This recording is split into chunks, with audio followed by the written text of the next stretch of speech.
तो महाराष्ट्र की कैबिनेट मंत्री पंकजा मुंडे चिक्की घोटाले के बाद अब सिंचाई मंत्रालय में करीबियों को ठेका देने के आरोप में घिर गई हैं।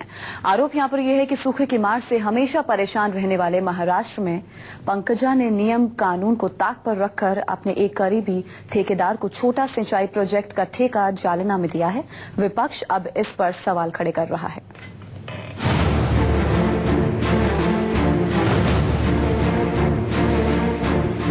महाराष्ट्र की मंत्री पंकजा मुंडे से जुड़ा एक और नया विवाद।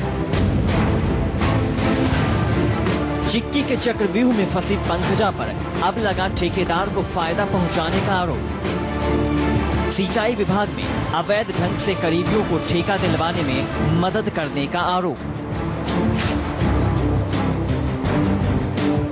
महाराष्ट्र सरकार की कद्दावर मंत्री पंकजा मुंडे अभी चिक्की घोटाले के आरोपों के चक्रव्यूह से बाहर निकली भी नहीं थी कि अब पंकजा पर सिंचाई महकमे के कॉन्ट्रैक्टर को फायदा पहुंचाने के आरोपों का फंदा कसने लगा है।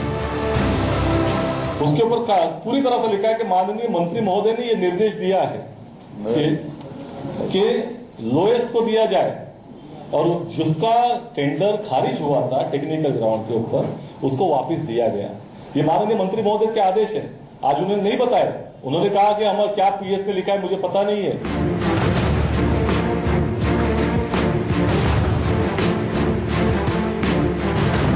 दरअसल मंत्री पंकजा मुंडे और सुनील हाईटेक के रत्नाकर गुट्टे की ये वही तस्वीर है जिसके बाद पंकजा पर आरोपों की झड़ी लगी है। आरोप है कि मंत्री पंकजा ने गुट्टे की कंपनी को जालना इलाके में करीब 1 करोड़ 50 लाख रुपए का सिंचाई प्रोजेक्ट का ठेका दिलवाया है।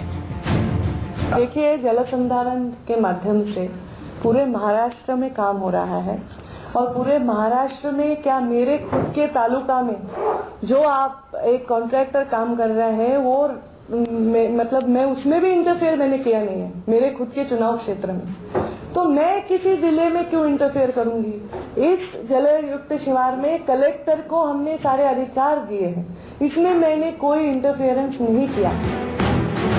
आपको बता दें कि सूखे की मार झेल रहे मराठवाड़ा और विदर्भ के लोगों को राहत देने के लिए फडणवीस सरकार ने जलयुक्त शिविर योजना के तहत छोटे छोटे सिंचाई के प्रोजेक्ट शुरू करने का ऐलान किया और इस कॉन्ट्रैक्टर को रातों रात ठेका भी हासिल हो गया, जिसमें परभणी जिले के 12 काम शामिल थे।